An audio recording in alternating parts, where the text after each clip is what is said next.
Hey, happy Tuesday. Welcome to another episode of Let's Talk About It.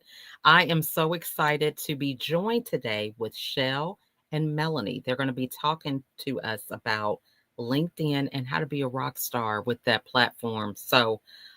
In terms of building your brand. So, I'm excited because, we are getting close to the end of 2024. So, this actually is my last broadcast in 2024. As we're approaching the end of the year, I just want to remind everybody to think about the things that you've accomplished this year. Sometimes we can get so stressed out about where we want to go and frustrated about maybe we were just a little bit away from that goal.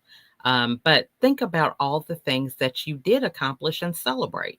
So now is the time to think about all the good things, the small wins, because when you start adding those up, they turn into a lot of big things. So before we have our guests join us, I want to make sure that I introduce myself. I am Lachelle, also known as America's Supermom, and I'm the mother of 15 children. So if you hear background noise or craziness goes on with this internet, it's because I still have 11 of them at home and they're out of school. There's only a few of them that are not home right now. So they are studying for exams and everything to try to cram into these last few days before Christmas vacation. I am a media strategist and I love and am passionate about helping people to monetize their passion and their gifts. Also creating multiple streams of income through media. So I'm excited for my guest today because we are going to be talking about having this conversation about LinkedIn and how we can shine on this platform. So if you are feeling like you're overwhelmed with LinkedIn, or maybe you're on a number of platforms and you just don't have a strategy, you might want to tune in to see how you can apply a lot of their tips and principles to your platform and how you want to show up. So my guests are Shell Sapiro and Melanie Mitchell Wexler. So they are going to be joining me right now. Hey, ladies, how are you Hey, doing? doing Hey. great. Excited to be here. Awesome. I'm so glad to have you. So we're going to have you guys each introduce yourselves before we get into today's conversation. So we'll start with you, Shell. Thank you. Thank you. Hey, everyone. I am Shell. I'm a LinkedIn engagement specialist. And also, I consider myself your LinkedIn cheerleader affectionately now and forever. So, what that means really is I get really excited about this platform. I go all in here. And I want you to get excited about it too. And sometimes that means you need a little bit of support to encourage you to get excited and not think about LinkedIn as work. There's so much noise on this platform, and however we can break through that noise and strip away anything that's holding you back or getting you stuck, that is what I am here for. I really like get excited and motivated to like help people thrive in this space. So yeah, that's who I am. Thank you for having us here today. So glad that you're here to talk about this because for a lot of people, it's overwhelming.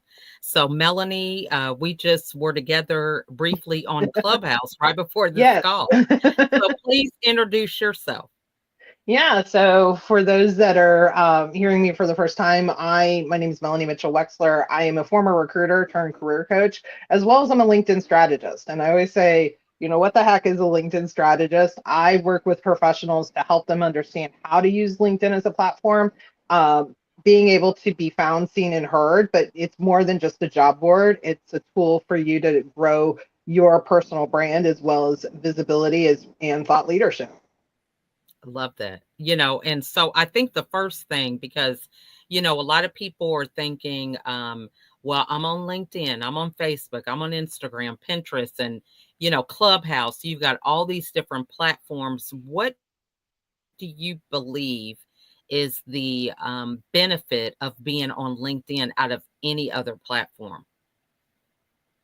I've got an answer that comes to my head, so I'll go first, then tag you, Shell. But the first thing I always tell people is LinkedIn's very unique in the sense that it has multiple functions. So yes, it does have a job board capability, but you also have the ability to be found as a professional, as an entrepreneur, as a business owner. But here's the big kicker. In all of social media is technically turned on 24/7, but LinkedIn is, it is in that essence social media 24/7. It has the ability to work for you in ways that no other social media platform is going to. It has the ability to help you be connected with potential career opportunities, regardless of whatever bucket you put yourself into. Has the ability to be found by clients, but also for speaking opportunities, connect with a wider audience. And so it really is a professional, place. It's the professional social media, I guess, is the best way to put it. So, and that's really the benefit of it, is that you have the ability to, there's room for everybody in all different industries. So I'll tag Shell in on this and, see what her answer is. Yeah, it pretty much aligns with what you said, Mill. Because at the end of the day, yes, it is social media, but it's primarily business networking and relationship building. Like everybody, whether you're job seeking or looking for new clients or looking for your next speaking gig or building a community, everybody is here with this notion of like, how can I grow my brand? How can I get more visibility? How can I make money?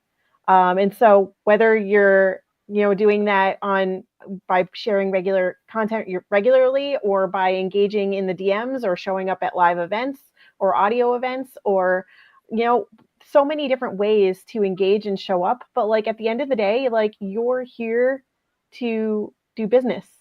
And so like that sets it apart. Yeah, other platforms can do that, but it's not geared for that. So you kind of have to like re-engineer those other platforms to make them work for you. You don't have to work as hard on LinkedIn. You just don't.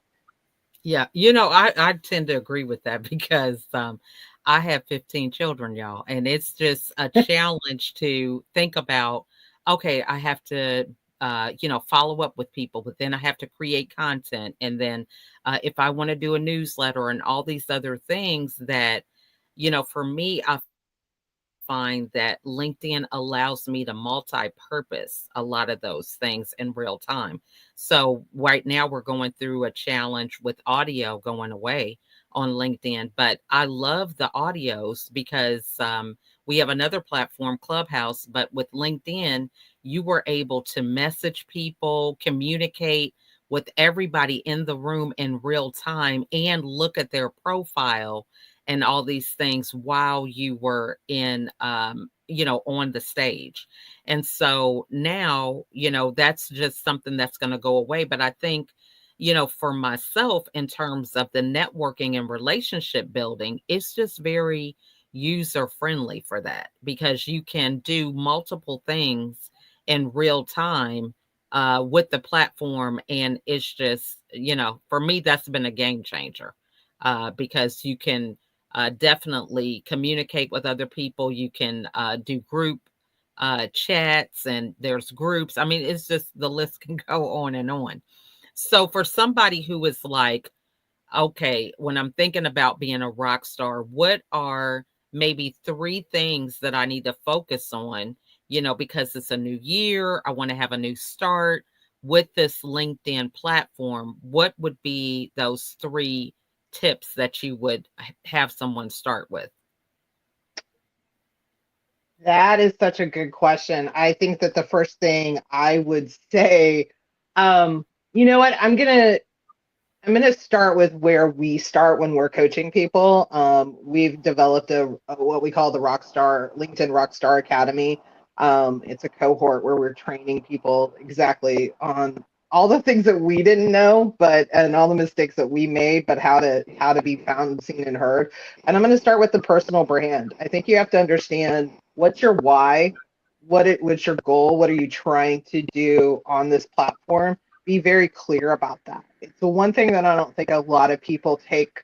They automatically jump to their profile with a mixed message, and your profile is highly important. I mean, it's going to drive a lot of everything that you do. But unless you really have a clear direction on who you're trying to target, why are you trying to target those individuals, what are some of the key words, things of that nature, you're going to be always kind of playing catch up. You're going to like find that you're not necessarily reaching the right audience, things along that. So the discovery piece for your personal brand is really important. I know some people kind of cringe and are like, well, I'm not a personal brand and I don't like to think of myself as a product. And I totally get it, but we are. And so we need to know how we're showing up, what we're saying, and how people are going to find us. I mean, we do have to think about that for purposes of our goals. Love that. Yeah, and even before that, before you even get to your profile, I would go dig back a little deeper. I would honestly, my starting place is with your why. Like, what are you using LinkedIn for? What are your goals? What do you want to get out of this platform? Why are you here? Because it's not until you know that and can identify that, and maybe you have multiple reasons to be on the platform, but you have to identify those reasons before you can even begin to think about who are my people, who do I want to reach, how do I want to show up, how do I want to brand myself. So I would really dig deeper before that initial, and that's where we start in the Rockstar Academy. We start with the why, and then lead into the personal brand, but then we go into the profile, and then it just builds and builds and builds from there. But if you want to think about where you can start, ask yourself. My dog's freaking out in the background, so he can't hear me, but he's like having a meltdown back there. Sorry, slight distraction. I love it. If it's not your kids, it's your dogs. Okay, it's always something. But I would honestly, like, he's not sure why he's here today, so we got to go back after this and think about why is he showing up here before we can even brand him. So that's what I want for you guys too. Think about why you're here. I love it. One of the things that I've appreciated about LinkedIn, like, us laughing about the dog and it just being an organic conversation. When I first got on LinkedIn, I never would have thought that I could have this type of situation where I could have my kids in the background. I could be casual without being, in a suit or a dress all the time. So I really appreciate the ability to have different sides of your life be incorporated in one platform. So for me, that's really important because it makes it where if it's fun, you're going to find more time to do it and be engaged rather than feeling like it's work and it's a task and overwhelming and things like that. So I love those points that you guys mentioned because, once you know who you are and what you're bringing in terms of value or who you're serving, you feel like you can begin just to have that relationship building and not feel like, everything's about a transaction. So, and it shouldn't be transactional. You're right. Definitely not. I agree. So we've got some people that are joining us from all over the parts of the United States. And thanks so much, Meryl, for being quite the, what do we want to say, our host with the most. He's always letting everybody know where to be and, he's facilitating comments. So we really appreciate that, Meryl. He is just a rock star when it comes to that. So just even acknowledging Meryl and just his engagement, what are some tips that you could share with people on as they're building community or rapport with other people in order for them to keep the ball rolling with creating relationships? I'm going to go with my go-to, and this is I always say the great thing about Shell and I working together is we each kind of have our own strengths and our own, and weaknesses when it comes to the platform, and we can balance each other out in that regard. But one of the things that is my go-to, I don't have a love affair with creating content. I really don't. It's not the thing that sometimes I get excited about it, but it's not the big, I can, if I did never have to create content, I probably wouldn't sometimes, but I love to engage. I love to engage on content. I have found that is maybe a superpower or secret strength where I can go where my audience is going without having the pressure of having to create my own content. not getting caught up in how many views and things of that nature, which, we don't get into we don't necessarily talk about the algorithm per se because, it's like chasing in a mat. It's like the dog chasing its tail. Okay. You're just never going to catch it. Okay. But I love engaging. I love finding out where your audience is and commenting on their posts, supporting other people, creating conversations. And the thing that you'll find when you do this is you can ask questions, you can have ongoing conversations, you can connect with people, and automatically you know that there's a connection based on a topic, which is probably based on an industry, which is probably based on other, similar areas of interest. And so I always say it's an easy entry into this platform. So if you ever feel like I'm not a content creator, I don't know what kind of content, start with creating, comments and engaging on posts. The content will come on its own and in its own time. Mhm. So that's where I always say, I love engagement.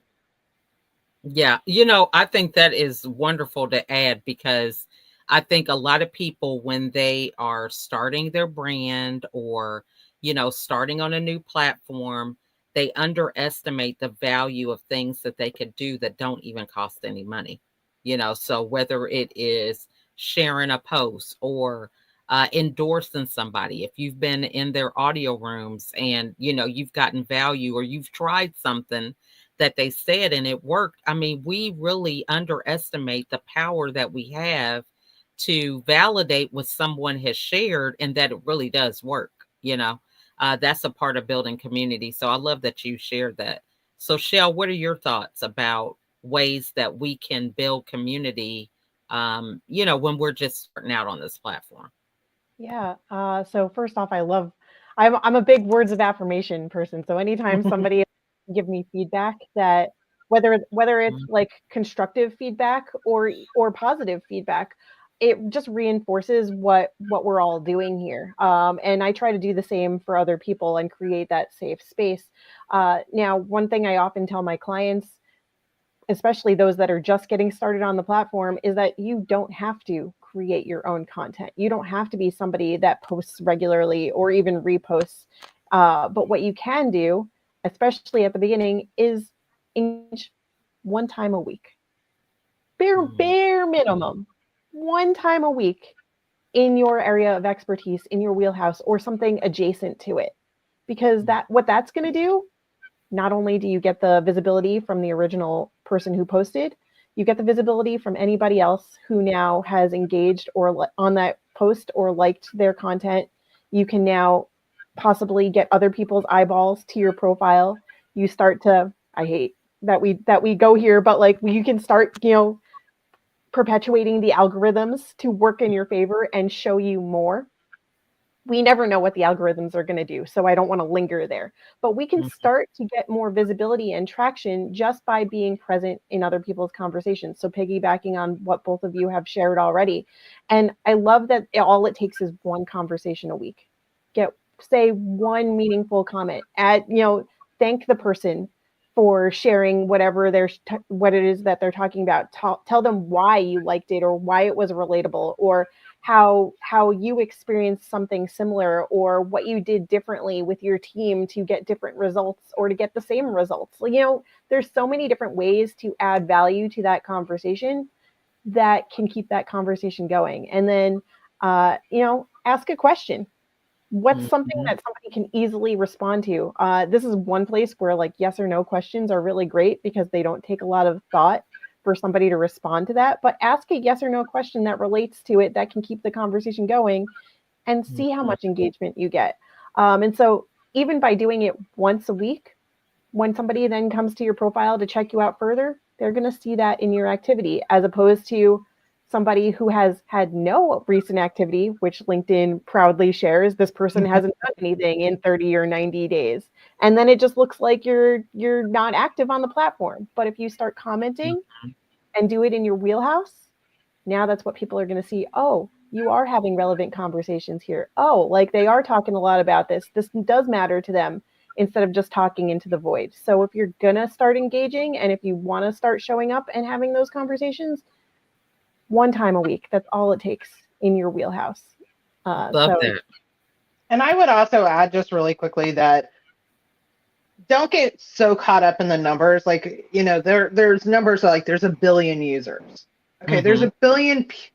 We don't know how many of these people are real, first of all, but another conversation, another day. But there's a billion. That means there's a billion accounts. Okay, it's not users. The term users is used incorrectly in this scenario. Less than 1% of the people actually are are actual users. It's probably a fraction of 1% that's actual. I know it feels like a lot because you go to your feed, of course, and you see, all these people, and you see, but here's the thing, you see the same people, right? You're not seeing like, Jim, Bob, I'm just making all these names up. Jim, Bob, Debbie, Sue, Lori, and then tomorrow you see a whole new set. You're seeing the same people. So that's where the repetition and the consistency comes from, is that by doing even that once a week, you start to become part of what I think is probably less than 1%. It's probably like a fraction of the billion accounts that are on this platform. So there is room and space here. And I think people get discouraged because they are like, oh, well, I'm never going to be found. I'm never going to be seen. Yeah. So Elena has a really good question. She says, I create my own content all the time and still struggling to actually get clients. Do we have any suggestions for that? Absolutely. One of the things Shell mentioned, yes or no questions. So it's the engaging, even if you're not getting the comments, the people that are liking your posts, who are those people? Going and engaging with them, saying thank you for, I know it may sound or feel like a little creepy in the beginning of like, hey, thanks for checking out my post and liking it. I truly appreciate it. What did you like about it? Get some insight on the background. Polls are a great way to do this as well. I do a poll pretty much every Monday. It's part of my content cycle, and I love polls. Shell knows that I love polls. But one of the things that I do after the polls, if it's a poll about careers, I'll switch it to career coaching. If it's a poll about like this week's was what's your relationship with LinkedIn? So I will switch that and say, hey, thank you so much for voting on my poll. Come check out our LinkedIn audio room, we'll have to change that verbiage. But also, did you know that Shell and I do this thing called the LinkedIn Rockstar Academy? And so now I'm starting to open up a conversation with people that are having direct contact with me. The other feature, and I'll let Shell even go further on this, is are you checking who's viewing your profile? This is where the gold mine is. These are the lurkers. These are the ones that aren't commenting or engaging on the post, but they are checking out your profile. Is there a person that's checking out your profile that's your ideal client? If so, I have a very simple approach that I use, very simple response, but it's one of the regular things I check almost every single day. It's a must-have in terms of connecting with my audience. That's good. Yeah. Okay. Shell, you have any ideas? Oh yeah. You have to remember that like LinkedIn does not show your content to your entire network. LinkedIn will show your content to a very small percentage of your engaged audience. So if you're not getting the visibility on your posts, then you're probably engaging with the wrong part of your audience. Or you're not engaging with those people at all. Maybe you've pivoted in your career and your network is still full of people that were from your previous career. Maybe what we need to do, and there's a lot of maybe questions because I don't know everybody's individual experiences and needs. But like maybe one approach would be, where can I find more of my people, and start with the idea of like finding those people, engaging with them, connecting with more of them, and then nurturing them with, not just with your content, but in the DMs wherever they're showing up, to keep perpetuating LinkedIn to show your content, your new content to them. And the reason for that is because when you first connect with somebody, the best time to stay top of mind and to keep engaging with them is those first 2 to 3 weeks. That's when by default LinkedIn shows you more to each other. So if you don't do anything in that beginning period of your connection with somebody, LinkedIn's going to stop showing you to each other. So I would say go find more people to play with in the sandbox or on the playground. Go find where your people are hiding, whether that's in a certain LinkedIn group, whether you just need to search for more of your keywords or the words that your audience is using and connect with more of those people. There's a bunch of different ways to do it. But if you're creating content all the time and you're not actually attracting any clients or having the right conversations, I would start there. Where can I find more of those people? We got to perpetuate the cycle. Yeah, that's good. And even I would add to that is knowing what your customer journey is. Now, by that, I'm saying, when we encounter people, depending even on our price points of what it is that we're offering, whether it's a product or a service, we have to think that people don't know us from a hill of beans, right?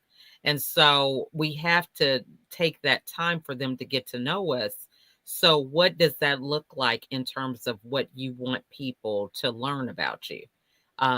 Because you could add them into an email campaign, or maybe you have a content strategy behind the scenes where, every week or every month you send them something that lets them know a little bit more about you, or maybe it's a value add depending on your industry, something that's low hanging that could help them take action and they can get some results. So I think, the main thing is really understanding your strategy. And if you know the client and what they're going to need, the problems, you can kind of take some of those problems, the low hanging ones, and find a way to incorporate value in the content that you have and creating some kind of customer journey with that. That would be something that I would add. But that was a great question, because I think, I love marketing, and I just always remember to tell people that marketing doesn't lead to direct conversions. Marketing is really pretty much putting yourself out there so that when they do have the need, that you come to mind. Because if you're not in front of them, they're going to forget about you. It's out of sight, out of mind with anything. And so the way you stay top of mind is to stay in their presence, whether it is a comment, whether it's liking something, that engagement goes a long way. And I would say, liking and loving and thoughtful, whatever we say, as some of the different emojis, they kind of blend in, right? But if you make a comment, there are like maybe 2 or 3 people that comment. So they're going to always know who you are, because a lot of times a lot of people aren't commenting. So I just wanted to add that as well. So I'm loving the fact that everybody has, she says she has a ton of engagement. Okay, she engages on do this well. This is helpful. Okay, I will keep trying different things. Yeah, I would also add too that there might be a disconnect in the profile, so that if you're not seeing that, that may be also something's not connecting with the profile.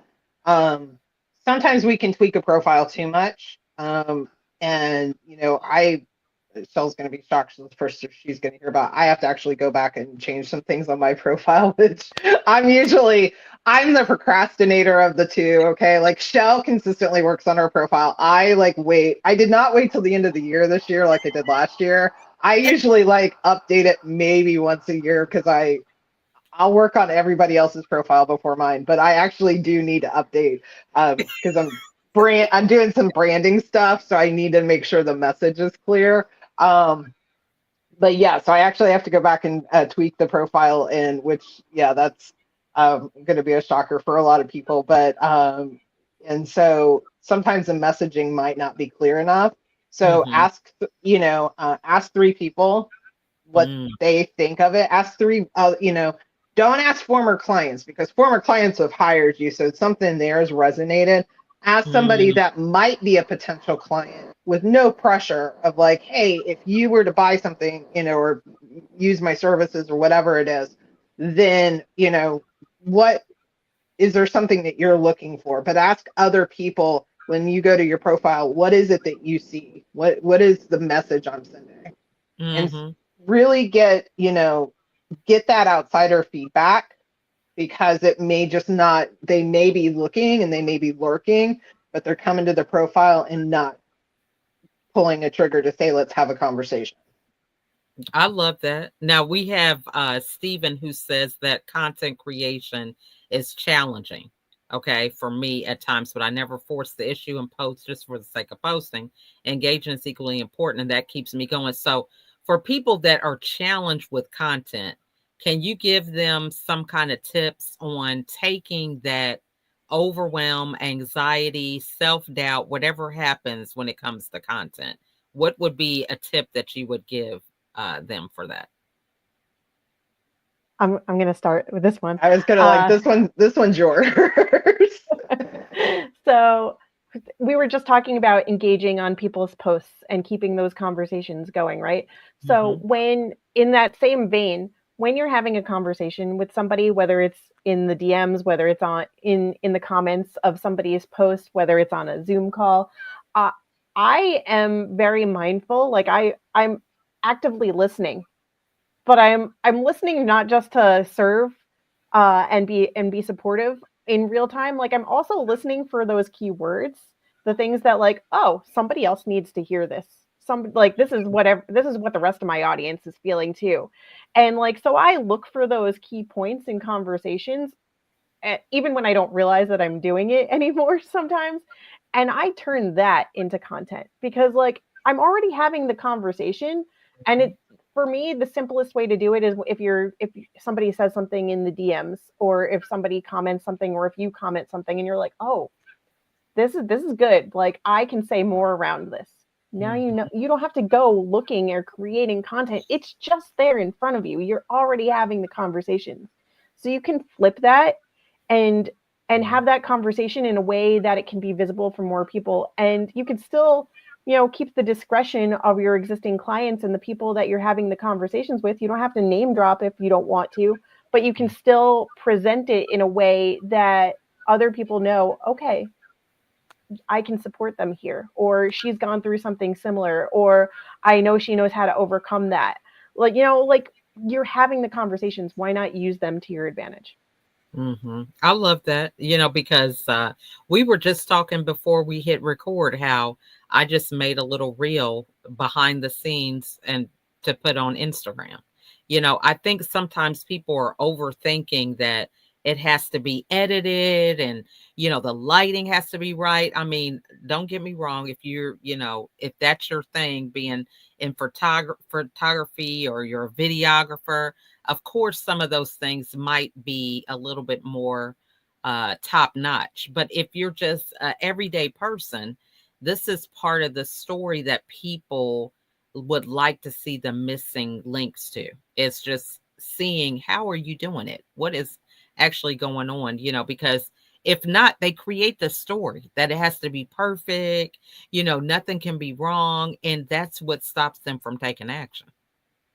Look, perfectionism is a lie that I have told myself time and time again. I am a recovering perfectionist, among other things. Done is better than perfect. I mean, we're in my bedroom. It's very real. Like the dog around somewhere. Like I'd rather people see me as I am. Yeah.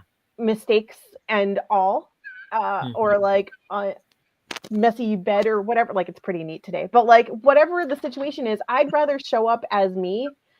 See, there he is, and not overcomplicate it, because like the overthinking, that perpetuating that cycle of like it's not good enough, or it's not ready, or why would people want to see this? Like just put it out there. Somebody can resonate with it somewhere. Like it's real, and that makes you more relatable. Here's what I'm gonna say is, guess what? You're gonna put out content that's gonna flop. Okay, I'm gonna be real with you. It's not. Don't compare yourself to that person. And I shared this in our last LinkedIn audio room. It was advice from Judy Fox, who had given me. Stop comparing yourself to the Gary V You're not at the Gary Vee level, okay? You're not at the, Sarah Blakely level who created Spanx. That you're chasing something that you're not even there yet. So look just slightly ahead to the person that you're at. Okay, I want to get there. How do I get there? Go to their posts, learn from them. What are they doing? Observe. But here's the thing, you not creating content is limiting your ability, is going to hurt your chances of ever being seen, found, and heard. Okay? By not having content out there, you're never going to be found, seen, and heard.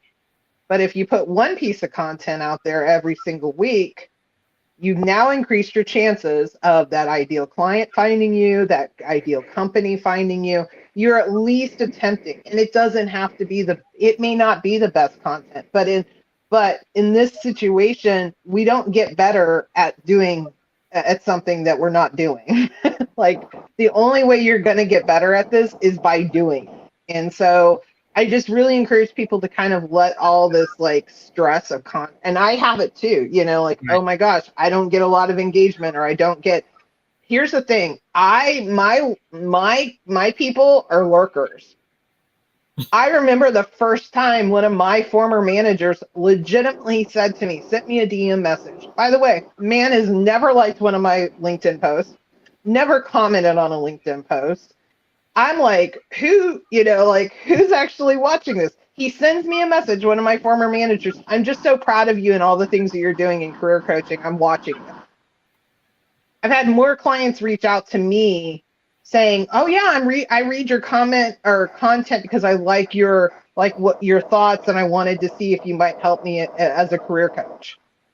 More people do that, and I literally have no clue who they are. Like, I'll be like, how did you find me? Like, I'm still shocked that they find me. Okay, so so just remember, by not doing something, you've already eliminated your chances of achieving your goal. Yeah. So go back to that goal and remember why you came here or what you're doing. And, even putting out, whether it's a gratitude post, tagging one person, we encourage, I just saw Sandra commented. Sandra did a lovely post a couple of weeks ago. We talked about our whys. Why are we here? What's our purpose? She shared took a screenshot, said, hey, I went to LinkedIn 101, becoming a LinkedIn rock star. We shared our whys. She shared a little bit about what we shared as hosts. She shared her why. It was a beautiful post. It was very, and so just by doing that, just by like, oh, that's the topic. What's my why? Okay, I'll just share that, Yeah, and I agree with you. Don't overthink it. Don't get caught up in all that it has to be perfect type of scenario. So true. Now, Sandra is asking, how do you feel about using AI to get your content created? What do you guys think? So I think AI has a way to use AI for idea generation, helping maybe phrase things, but I think you should write it first and foremost, and it should still be authentically to you, to your voice, to what your thoughts are. Is it something in? Then you can ask AI, hey, how's a way we could enhance this, or what's a good, what we call a call to action? What would be a good question for me to ask my audience if I put this post out? Get suggestions, ask for suggestions. Remember, AI is only as good as the prompts it receives. So if you're just saying, hey, create a post on this, it doesn't have context of why you're doing it, what's your goal, who do you want to reach? Are you a job seeker? Should it be geared towards like companies? Who's your audience? So it's only as good as the prompts you give it. And a lot of people are not giving it good prompts. That's a good point. Did you have something to add to that, Shell? Yeah, I agree with what Melanie is saying. Like, start with your own voice. A lot of times I will write something I'm very wordy, as you guys may know. And like, I don't tell short stories. So sometimes I want to get my point across more effectively. And so I'll write and say what I have to say. Sometimes I even voice record it so that it can capture the nuance, and then I transcribe it. And then I can go back into, either ChatGPT or Gemini or Authored Up or like Magic Post. Like there's so many different ones. And I use my own voice and ask it and prompt it to clean it up, make this clear, simplify what I'm saying, or like pull out the key points. Like, but I start with me always. I don't want it pulling from the interwebs or from some random information that it can find. I want it to start with me, because at the end of the day, if it's using my voice as the beginning, as like the baseline, it's always going to sound like me. And I think that's a problem that a lot of AI users run into, is that you could spot that AI comment a mile away. You can spot when somebody is like using AI to generate it from scratch, or to take somebody else's words that are not their own, because it's not how they naturally speak. My posts are always going to sound like me because it's always straight from my voice. So that's my biggest AI conversation point there. Start with yourself. It's good because as we get all these tools, you can run the risk of, oh, I got to get on this and I got to get on that. And, depending on who you're even talking to, that's helping you to use it. There's so many different nuances with a lot of these things, but I say, don't be afraid of it. Now, I'm not much of an AI user, but I am, because, if you have automations and some of these other tools, you are using AI, whether you think you are or not. But I think understanding, why you're using it, what is it helping you with? If you already have a process, how can you make that process more efficient? Looking at different ways that you can save time, when you're clear, again, like what you said, on what your goal and objective is. So I can't believe it's been 42 minutes already. And so it's almost time for us to wrap up. But my final question is, what are some tools that you would recommend to kind of help people take some of the overwhelm out of LinkedIn as a platform that they might not be aware of? So we'll start with you, Mel, on that. Yeah, I mean, one of the things that I always recommend to people, and again, some of the people watching know this about me. I'm a horrible patient. I'm a great doctor. I don't do this myself. Usually when I do my profile, I do it all in one setting and I bang something out. It's just my personality. I just did that with my own rebranding of my company. So that being said, my biggest tip is, when it comes to your profile and thinking about the optimization of it all, take it section by section. Start at the top, work your way down, plan it out. There's some sections that aren't going to take you at all. Like, you may just not have anything right away, so you can kind of put that to the side. But take, section by section. You don't have to do it all. A lot of people are like, no, it has to be done all in once, because it's, your profile is always going to be changing, and you're going to want to do edits and things like that. You want to come back to it. This is a great time of the year when things are a little quieter. But yeah, section by section. You don't, and if it starts to feel overwhelming, okay, I'm going to come back to it. But set the time aside and make sure that you do come back to it. Love that. Yeah. What about you, Shell? LinkedIn's not a set it and forget it platform, so it won't really work in your favor to just change it all in one shot. And as the platform is constantly changing too, there's new features coming, there's some features getting taken away, it's constantly evolving. And so that means that we have more freedom and flexibility to slowly over time change and evolve with it. So to Melanie's point of you don't have to do it all at once, take it section by section. Yeah. As the platform changes, as you change, as you get more clarity around your goals, as you get more clarity around your voice and your audience, you can go back in from time to time and tweak things.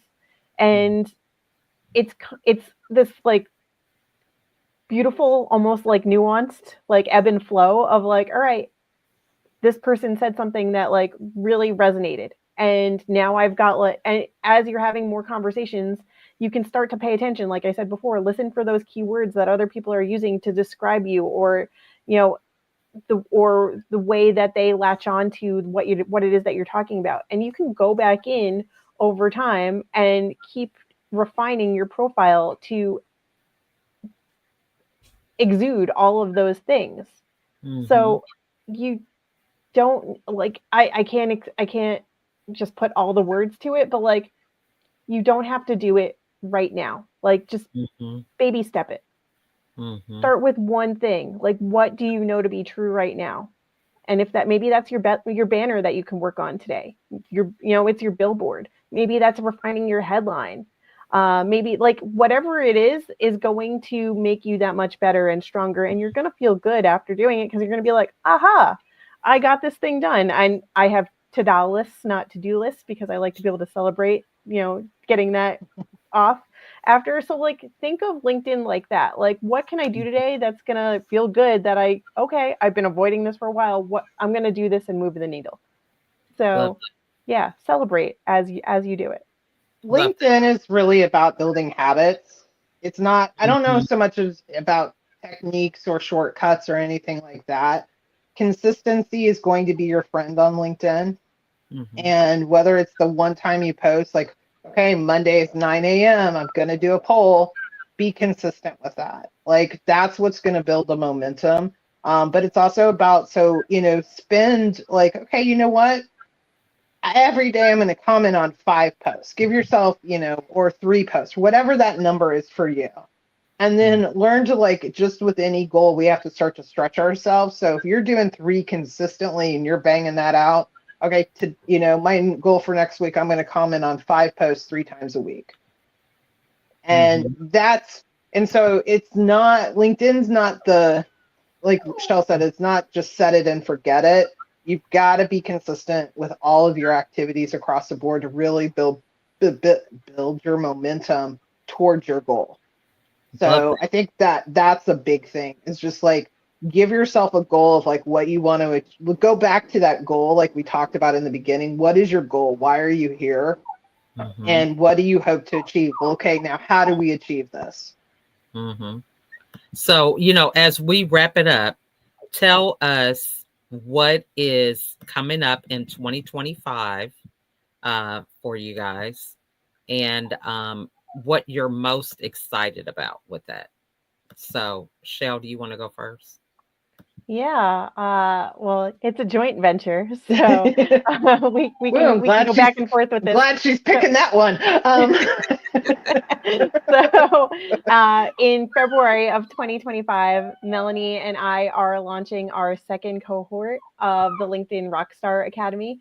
It is 6 glorious weeks that you get both of us together along with your peers to optimize your profile, refine your personal brand, work on your engagement, and we work on it with you in real time. So it really is very actionable for you to move the needle and get closer to your LinkedIn goals and beyond.